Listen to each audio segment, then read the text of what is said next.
All right, get ready because we're taking a deep dive into Portuguese labor laws, specifically severance pay.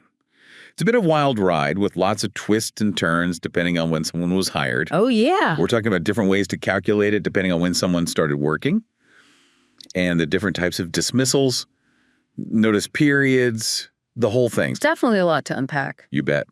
You sent over some great materials on this, and it looks like you might be thinking of expanding your business to Portugal. That's right. That's exciting. But, figuring out all the legal stuff is super important when you're going global. For sure. You don't want any surprises. Exactly.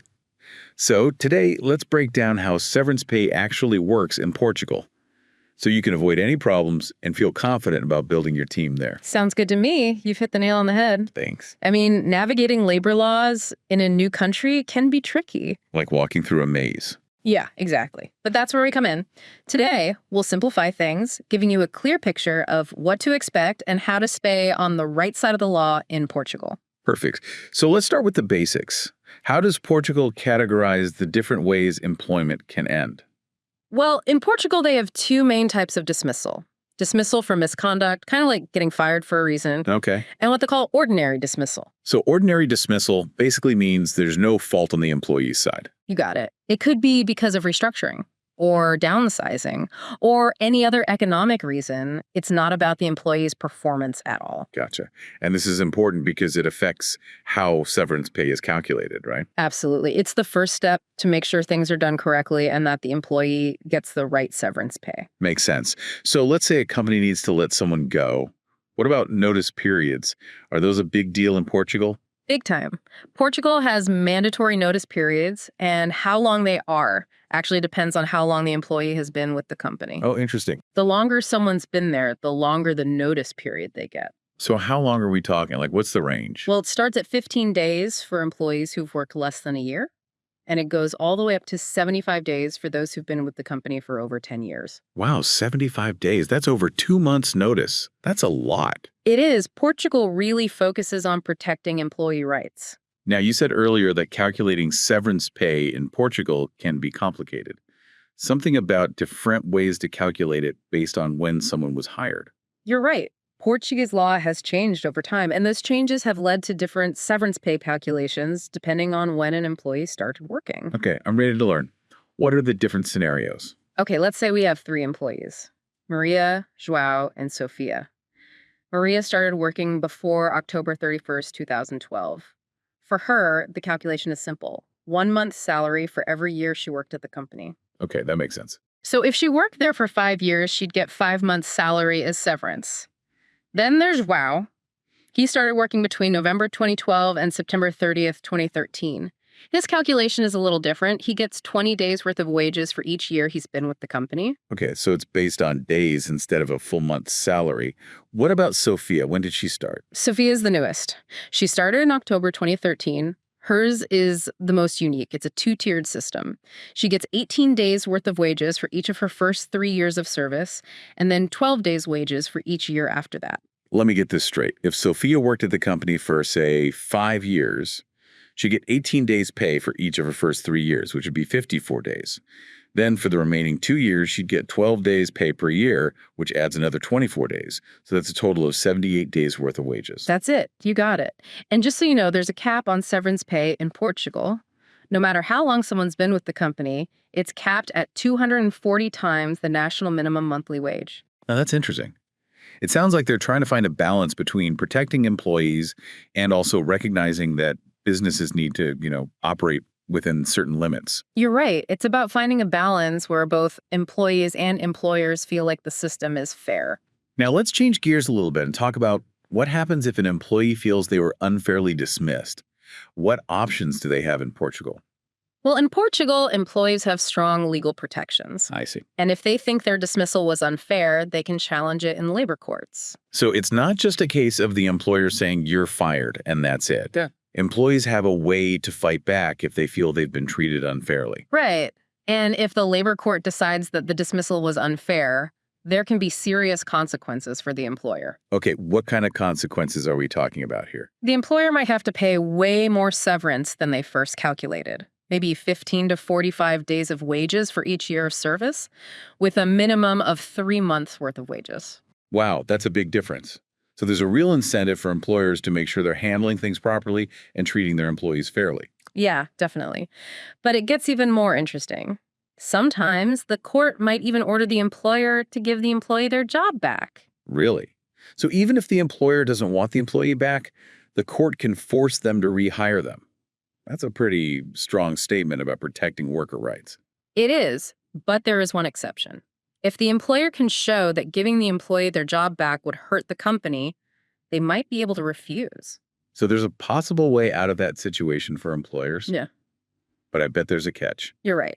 If the employer refuses to rehire the employee based on that harm argument, they then have to pay even more compensation. How much more are we talking now? We're talking 30 to 60 days worth of wages for every year of service, with at least 6 months worth of wages. Basically, it doubles. Wow. That's a clear message from the Portuguese legal system. They're serious about protecting employees from wrongful termination. Yeah, they are. And it shows why understanding all these laws is so important. Absolutely. Especially for businesses like yours that are thinking about expanding internationally. Exactly. That's where working with a global partner like INS Global can really help. That's what I was just thinking. It can feel overwhelming to deal with all this. Oh, yeah. That's why a company like INS Global is so important. They can help businesses handle all these parts of expanding into Portugal, including HR, payroll, taxes, and even ending contracts. Yeah. And they make sure everything's done according to local laws. Exactly. They're like your peace of mind partner. Yeah. Making sure you're treating your employees right and building a strong work environment while keeping risks low. And they're not just about checking boxes and following the rules. They're about helping businesses build good relationships with their employees, which is super important for success anywhere, but especially in a country like Portugal that puts such a high value on employee rights. You're exactly right. It's about creating a win-win for everyone. And on that note, let's take a quick break. When we come back, we'll continue exploring severance pay in Portugal and dive into some more situations and insights that can help you make good decisions about building your team overseas. Be right back. Welcome back. We were just talking about how important it is to handle terminations the right way and to really understand how severance pay works in Portugal. It is fascinating, isn't it? How much thought they've put into creating a system that tries to protect both employees and businesses. Learning about all these different calculation methods based on when someone was hired really shows you how complicated expanding globally can be. It definitely shows how important it is to be careful and know the local labor laws. And remember, every country has its own rules. What's normal in one place might be completely different somewhere else. Absolutely. Before the break, we were talking about wrongful dismissal. What are some specific situations that might be considered unfair in Portugal? Well, one of the clearest examples is discrimination. An employer can't fire someone because of their race, or religion, or gender, or sexual orientation. Any protected characteristic, really. Right, that makes sense. It's about making sure basic human rights are upheld in the workplace. Exactly. And it goes beyond just individual rights. Let's say an employee is dismissed because she's pregnant or taking maternity leave. That's also considered unfair dismissal in Portugal. That seems pretty straightforward. Protecting new parents and families is important. Absolutely. And there are also laws protecting employees who are active in trade unions or who have raised concerns about safety at work. So it's about making sure employees feel safe to speak up and advocate for themselves and their colleagues. Right. And of course, any dismissal that happens without a good reason or without following the proper procedures, like giving enough notice or letting the employee respond to accusations against them, would probably be considered unfair. It sounds like transparency and due process are very important in Portugal when it comes to employment. They are. And employers need to remember that even if they have a legitimate reason for letting someone go, if they don't handle it the right way, it could still be seen as unfair dismissal. So it's not enough to just be doing the right thing. You have to go about it the right way, too. You got it.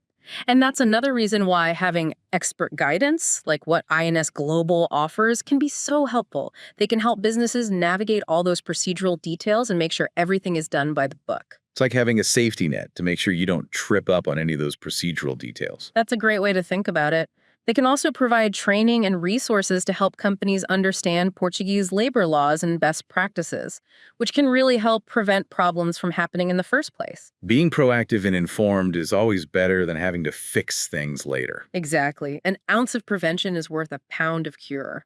We've been talking a lot about Portugal, but are there any bigger takeaways about international expansion that we can learn from this? That's a great question. One of the most important things to remember is that labor laws can be incredibly different from country to country. Even within a region like the European Union, what's okay in one country could be completely unacceptable in another. So you can't make assumptions when you're expanding globally. Right. These differences can be in anything from minimum wage and working hours to vacation time and, of course, severance pay. So doing your research and understanding the specific legal and cultural landscape of each country is crucial. Absolutely crucial. And it's not just about avoiding legal problems, it's also about showing respect for the local culture and showing that you want to be a responsible employer. Building trust and good relationships with your employees is so important no matter where you're doing business. You're right. Your employees are your most valuable asset, and treating them well is not just good business, it's the right thing to do. For our listeners who might be dreaming of taking their business international, what's the one piece of advice you would give them based on our discussion today? I'd say it's this. Do your research carefully and get expert guidance. That's essential if you want to navigate the complexities of global expansion successfully. A partner like INS Global can give you the knowledge and confidence to take that leap and thrive in a new market. That's excellent advice. So for our listeners who are feeling inspired to take their businesses global, remember, do your research, seek expert advice, and never stop learning. There are so many opportunities out there, and with the right knowledge and support, you can achieve great things. And if you're looking for that expert guidance, reach out to INS Global today. They're ready to help you navigate the challenges of international expansion and unlock your business's full potential. That's a great point. All right, everyone, that wraps up our deep dive into severance pay in Portugal.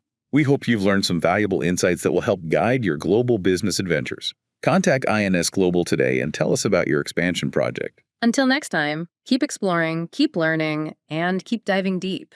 Welcome back to the show. We've been exploring the ins and outs of severance pay in Portugal. I feel like I've learned so much. What about you? Me too. It's been a real deep dive. And I think we've shown just how important it is for businesses to be ready and informed when they expand to other countries. Definitely. Before we finish up, I wanted to go back to something you mentioned earlier, the idea that expanding your business internationally is about more than just knowing the legal details. That's right. It's not just about following a list of rules. It's about creating a work environment that is positive and respectful and that fits in with the local culture. Speaking of local culture, are there any specific cultural things in Portugal that might affect how employers handle terminations and severance pay? Good question. Portugal, like a lot of European countries, has a strong history of protecting its workers. There's a sense of solidarity among employees, and unions play a big role in advocating for their rights. So, trying to take advantage of employees or cutting corners wouldn't go over well in Portugal. Not at all. Employers need to be aware of that. Building trust and having good relationships with their employees is really important. It makes sense. When you treat people fairly and with respect, they're usually more loyal and productive, which is good for everyone. Exactly. It's a win-win. And that's another area where a partner like INS Global can be really helpful. They not only have the legal expertise, but also understand the culture, so they can guide businesses towards decisions that are both legal and culturally appropriate. It's like they bridge the gap between different cultures and business practices, making it easier for companies that are new to the market. That's a great way to put it. They offer knowledge, support, and local connections, which are all so important for businesses to succeed in a new environment. This has been a really interesting look at severance pay in Portugal. I think we've all learned some valuable things today. I agree. I've enjoyed talking about this with you. The biggest takeaway for me is that to succeed internationally, you need to plan carefully, do your research, and be willing to learn and adapt. And having a trusted partner like INS Global can make things a lot easier. I couldn't agree more. So to our listeners who are thinking about taking their businesses global, remember to do your homework, get expert advice, and never stop learning. There are so many opportunities out there, and with the right support, you can do amazing things. And if you're looking for that expert support, reach out to INS Global. They're ready to help you figure out the complexities of expanding internationally and help your business reach its full potential. That's great advice. All right, everyone, that wraps up our deep dive into severance pay in Portugal. We hope you've gained some helpful insights. Contact INS Global today and tell us about your expansion project. Thanks for joining us, and we'll see you next time. Until then, keep exploring, keep learning, and keep diving deep.